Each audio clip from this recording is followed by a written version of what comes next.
Okay, good morning and welcome to our 4-4 lesson.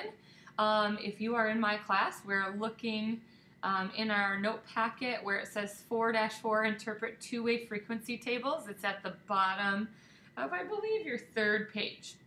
Okay, so today we're going to start a different kind of table called a frequency table. And we're going to do a straightforward frequency table today. So we're going to work with some categorical data. That's data that fall into categories. If you need to pause the video to write this information down and the information I have listed here, go ahead and do so now. Okay, so let's see if we can focus a little bit better. Oh, I guess that's about as good as we're going to get today. Oh, no, there we go. Okay, so our first example says, Jensen asked 100 people at his school whether they prefer digital or print textbooks. Construct a two-way frequency table that shows the relationship between the person's position and their textbook preference. Okay, so I listed Jensen's data right here. He did a survey and he found that 42 students preferred digital, 28 preferred print. He surveyed some teachers, 6 preferred digital and 24 preferred print. Okay, so the first objective is for us to be able to make a frequency table in the first place. So a frequency table, we're going to start by making this kind of T shape that's off to the left, okay? So go ahead and use a ruler or the side of a textbook or something and make this T shape. And then what we want to do is we want to list our data. And you can do this in two ways. I'm going to list our people on the left. So I'm going to list under here students. Oops. Students here. And then I'm going to draw the line through and I'm going to list teachers. And then I'm going to list underneath here, we want to make sure on these tables that we have a total, okay? So students, teachers, and total. And then across the top, the other thing that we're comparing this to is going to be the kind of textbook that they want. So our two different ones are going to be digital and we've got print. And then again, in this part, we also want to make sure that we end with a total. And the other thing that we sometimes do is outside of this, and I've run out of space because of how small this is at the end, but we usually give a label. So this might be people at school on this side, and then across the top might be just kinds of textbook. I'm sorry, I'm writing over the text here, but I ran out of space. So hopefully you can see that. All right, so now we fill this in with the information given, and also we're going to have to figure out some of it. So when we are asked the students and how many prefer digital, clearly it's 42, and I'm going to use a different color here, forgive me. So 42 students preferred digital. 28 students preferred print. Of the teachers, 6 preferred digital and 24 preferred print. Okay? Now the only parts that aren't filled in are going to be our totals, right? So 42 plus 28 will give us 70 students total, right? Teachers, 6 teachers plus 24 teachers gives us 30. And then you'll notice that going down here, right, 42 plus 6 is going to be giving me 48. And then 28 plus 24, if you add that, is going to give us 52. And now if we do the total this way, 48 plus 52, we get 100. We should get that same total going up and down. 70 plus 30 is also 100. And this is how we would make a frequency table. It gives a lot of information all at once. We know all the information that Jensen collected, but it also knows now that the total students he polled were 70 students, and the total teachers he polled were 30, all right? We know that the total out of the students and teachers that liked digital was 48, and the total out of the students and teachers that like print was 52. and that our totals all together here added to 100. Okay, so this is called a frequency table, and we're going to practice those today in our lesson.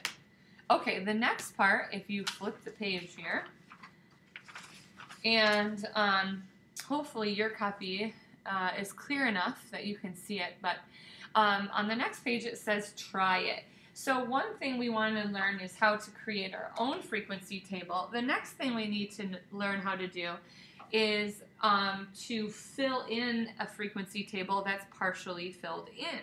So what we want to do here is possibly, if you have one, you might need a calculator, but it is simple math, so you won't need one necessarily.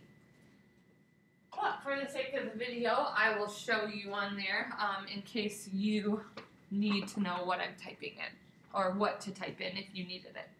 Okay, so this try it says, a weatherman asked 75 people from 2 different cities if they own rain boots. Complete the two-way frequency table to show the results of the survey. Okay, what pattern do you see in the two-way frequency table? So it says rain boots, yes or no, that's the category, and then the city, and it doesn't say what cities, it just says city A, city B, and the total. So what you want to do here to figure this out is you want to look for a row or a column that has only one missing piece, because that'll help you figure out the other. So in the very first row, we have only one. If we were to take this all away, we only have one missing piece. So we know the total is 32, and that the people in City A that do not own rain boots would be 19. So to figure out going backwards how many that do, we would have to take that total, 32, and subtract 19. So 32 minus 19 no's gives us 13 yeses. Oh, sorry, you can't see that, can you? All right, and so this is now 13. Okay, so now there should be another place where there is only one missing piece of information. So let's look down our column here. So we only have missing the total. So to get a total, we add 13 plus 28. So 13 in City A own rain boots, 28 in City B own rain boots, which gives us a total of 41 people who own rain boots out of the 2 cities. All right, let's look again. Are there any other spaces now that only one piece of information is missing? If you move over, right, to the no column, so 19 people in City A do not own rain boots. We don't know how many in City B don't own rain boots, but we know the total is 34. So to get this missing piece of information, we subtract 34 minus 19 gives us 15 people in City B that do not own rain boots. Okay, and now we've got 2 pieces of missing information in this column, but if we go to this row, we only have 1. So we're missing a total. Anytime we're missing a total, maybe you're noticing that we add. So 28 people in City B do own rain boots, plus 15 people that do not, means they pulled 43 total people in City B.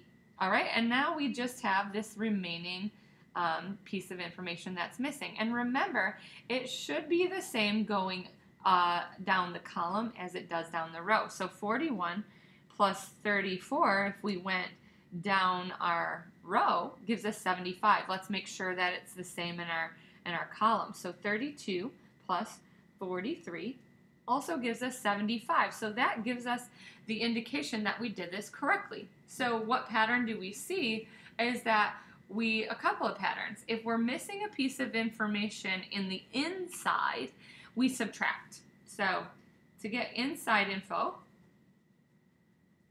we want to subtract. If we are missing a piece of information in the total, we add. And also this, right, should be the same adding either way. All right, good. For the sake of our video, we are going to skip example 2 for today, and the last thing we want to do is hit example 3, all right? So here that is. And we've got this. So it says, 200 people responded to a survey. Of those who had green eyes, 7 had blonde hair, 9 had brown hair, and 2 had red hair. Of those who had brown eyes, 76 had blonde hair, 89 had brown hair, and 17 had red hair. Construct a two-way table to display these data. Then identify the least common combination of eye and hair color. Explain.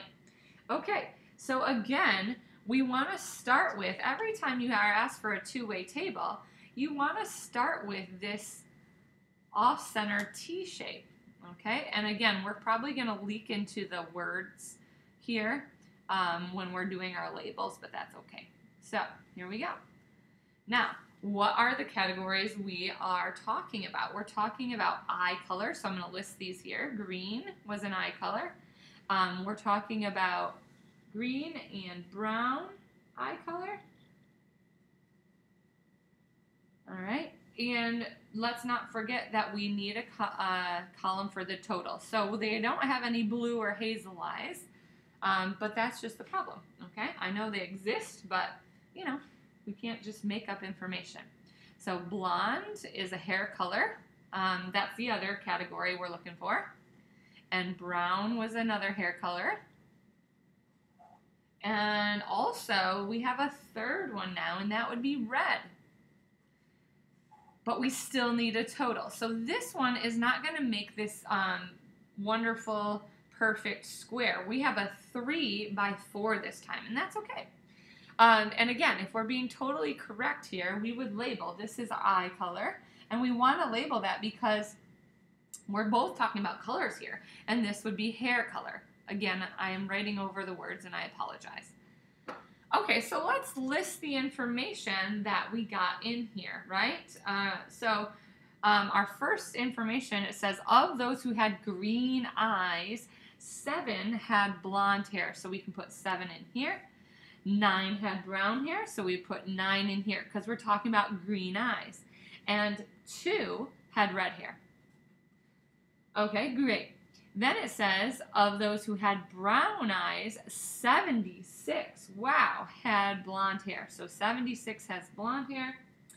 And then 89 had brown hair, so we're going to put those in here. And then it says 17 had red hair. So it gives us all our inner information here. So to get our totals, we simply have to add first we're going to add going right. So 7 plus 9 plus 2 gives us 18 total that they surveyed that have green eyes. So 18 green-eyed people. Then this way, 76 plus 89 plus 17 gives us 182 that were surveyed with brown eyes. So way less people with green eyes than brown eyes. Maybe green eyes are a little more rare. Now, going down this way, blonde hair. 7 plus 76 gives us 83 people surveyed with blonde hair. 9 plus 89, 98 people with brown hair. And then 2 plus 17, only 19 people surveyed with red hair. Now, our total should be the same going either way. 18 plus 82, we know is 200. Okay, check that. 83 plus 98 plus 19. Yes, also 200 total. Okay, so the question, here's our nice frequency table all made. The question in the end was, identify the least common combination of eye and hair color. So if you take a look at this, it's pretty easy to see the least common combination. The lowest number here is 2. So the least common combination is somebody who has green eyes and red hair. That's the most rare combination. Oh, sorry, can't see that. Okay, and that is our lesson for today. So hopefully this is going to help you out. In my class today, the assignment that goes with this is going to be this two-way frequency worksheet. And so I will get you started on the first part here, and then I will leave the rest for you to do, okay? So to get you started, this is how we do this. So it says Bob asked 100 adults which one type of music they enjoyed. They could choose jazz or rock or classical or folk music. The two-way table shows some information about their answers. So if you take a look at this, this is another 3 by, this is a 3 by 4 and then the total. So what we're looking for is at least one row or column that is only missing one piece of information. So let's start. So starting right here, we're only missing the women who like jazz. Well, if we know the total is 21 and the men as 12, to get that answer, remember this is in the middle, we're going to subtract. So take your calculator, 21 minus 12 gives us 9 women who chose jazz. All right, now let's look for another place where it's only missing one piece of information. Going left to right in this row, we're only missing how many men liked rock music. Well, our total is 52, so again, to find the middle, we're going to have to subtract, but this time we're going to have to subtract all of the other numbers. So let me see if I can get this up here so we can see it. All right, so here we go. So 52 minus 4, minus the folk, minus 19 for classical, and minus 12 for jazz leaves us with 17 men who chose the rock music. All right, now that gives us this column, or this empty space right here. So, and it's on the total. So 17 men like rock music plus 23 women who like rock music gives us 40 total that like rock music. Okay, now again, we're looking for a spot that only has one open space. So going left to right on the totals now, we can fill in this spot right here. So our total is 100 here, right? And so this is the one space where we have to subtract to figure out a total. So 100, this total, minus our, not 1,000, 100 minus 11 minus 40. Oh, that did not, I didn't get 11 in there. Minus 40 minus 21 equals 28 for our total classical music. And that leaves us one missing in each of the rest. So since they're in the middle, we're going to subtract. So 28 minus 19 gives us 9 women who chose classical. For folk music, we have a total of 11 minus 4 gives us 7 women who chose folk. And finally, our totals here, 100 total people here minus 52 men, who were surveyed gives us 48 women who were surveyed. Okay, and so there is the two-way table. There's nothing to write underneath here. That's just what that is right there. And then we're going to answer the question, how many women did not choose classical music? So let's take a look at this. The total women, right? So this is kind of confusing because the total number of women surveyed is 48, right? That's the total number. It's not 28 that were surveyed. So total number of women surveyed were 48 was our total. The total number of women that chose classical music was 9. So take out the 9 that did choose it. 48 minus 9 gives us 39 women did not choose classical music. All right, and hopefully this is going to give you a good start on the worksheet here. Your job is to complete 2 through 4 on the worksheet. And if you have any questions, please feel free to email me and I'll get back to you as soon as possible. Have a great day.